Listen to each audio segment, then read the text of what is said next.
Okay, so here I am looking at dementia and studying all kinds of things about it.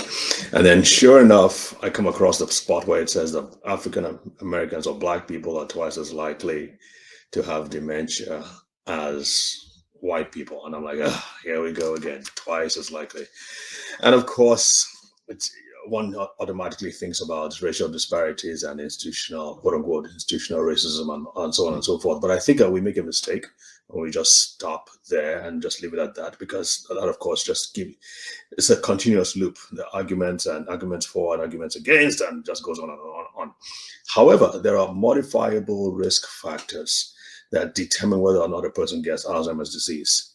Aging and genetics aside, these factors include intellectual activity, how much exploration, and then how much you're learning, educational levels and academic education levels, and all that, physical activity, your diet, your lifestyle, all those things all play a part. How much toxins have your teeth, for instance, your gums, dental work sometimes may things like root canal could actually be a problem because it creates a focus for infection in your mouth, which goes eventually to your brain, gum disease, and so on and so forth. So all those are other factors. But I think the factor I want to bring up the most is vitamin D deficiency. We now know that vitamin D is absolutely vital to brain development and brain strengthening, especially of the synapses where the neurons meet together. Very, very important for maturation and for thinking and all so on and so forth. If you're low in vitamin D, your brain function will not be as optimal as it should. And here's the thing, most Black people are low in vitamin D because of our black skin, and therefore we don't absorb sunlight as much.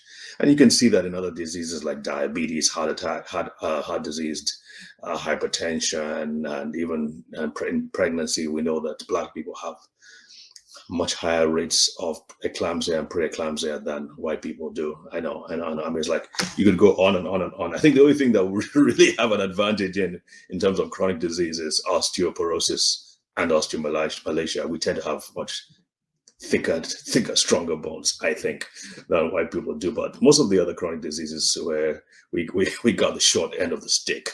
So this is not to make people depressed because vitamin D is so cheap. Remember, the poorest nations in the world also happen to be the nations that have the most sunlight. So God, our creator, did not leave us without help where that's concerned. We shouldn't be covering ourselves up.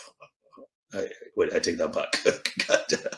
We should try to get vitamin sunlight as much as possible. Okay, I'm not saying you should go out naked. I'm not saying that at all. But back to the point, vitamin D is super important in the progression of dementia. Vitamin D deficiency is. So I would strongly recommend, if you're Black, especially if it's wintertime and you're not out in the sun, you need to take at least 10,000 international units of vitamin D3 a day, not D1, not D2. Those can cause toxicity. The Mayo Clinic has said that toxicity happens when you're taking about 60,000 international units a day. That's the Mayo Clinic's official statement, and we all know how important the Mayo Clinic is. So please take notes. Those are really important things. I hope this serves you. Please, if you're Black, even if you're white, you're probably deficient in vitamin D if you're just coming out of the winter. So please supplement with vitamin D3, not D1, not D2. All right, that's it. I'm done. Take care. Bye.